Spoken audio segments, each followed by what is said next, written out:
It was a royal romance like no other, wasn't it, Nat? Prince Philip and the Queen fell in love and grew old together, serving their country and the Commonwealth. And now, according to young Prince Louis, they're together again.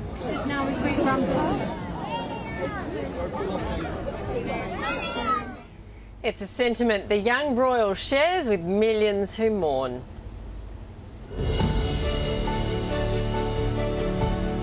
Like something you'd read in a storybook. It was 1934 when a young Princess Elizabeth first met Prince Philip of Greece and Denmark, the start of a union that would be a constant in our lives for 7 decades. The King and Queen, they liked Prince Philip well enough, but in 1946, Philip went to the King and asked for Elizabeth's hand in marriage, and he wasn't terribly keen. They were worried about Philip's rather boisterous personality and his rumoured eye for the ladies. He was also a foreign-born prince. He didn't have any money to speak of.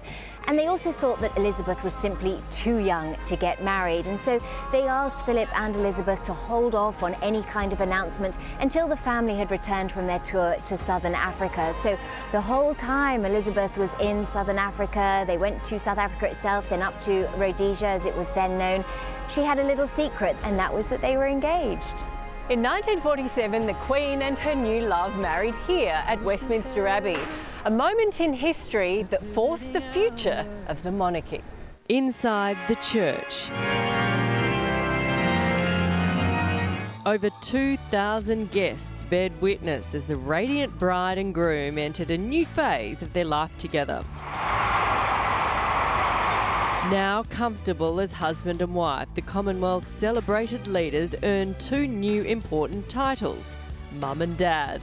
Within a year of their marriage, Princess Elizabeth fell pregnant with Prince Charles, and of course they were terribly excited to be starting their family. The family continued to grow.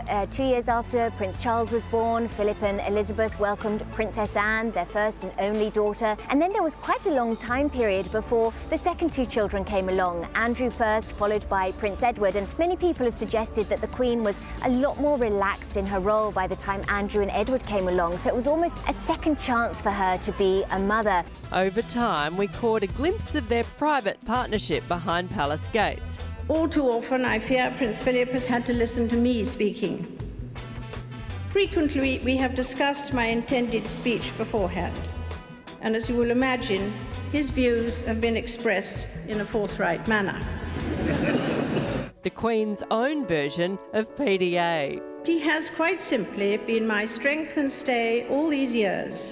More recently, our Queen always had her Philip an arm's distance away until she experienced her own devastating loss. You're watching BBC News. We have just received a statement from Buckingham Palace confirming that the Duke of Edinburgh has died. When Her Majesty mourned, heartbreak was felt by millions right around the world. But she wouldn't forget her other great love, that of the people who needed her most. We will be with our friends again. We will be with our families again. We will meet again. The Queen quickly returned to serve her duties, both big and small. Tea? Now, as the world mourns the loss of Her Majesty, the impact of this royal love story is still being felt on the streets of London. So they wanted to be together, and the Queen really missed her husband. And yes, to be together is just a beautiful ending for them. I mean, they met at quite a young age, so it was on the cards that they were going to get married and have this beautiful life together, a long life. Obviously, he was her rock. She was a great woman. It's going to be a hard act to follow. I think they were sweethearts at the first glance. Yes, no, we're very proud of them. And yes, I think she's going to be missed. Many finding solace knowing our Queen and Prince Philip are back together again. Oh, what a beautiful love story. It was, wasn't it? Wasn't it? Yeah.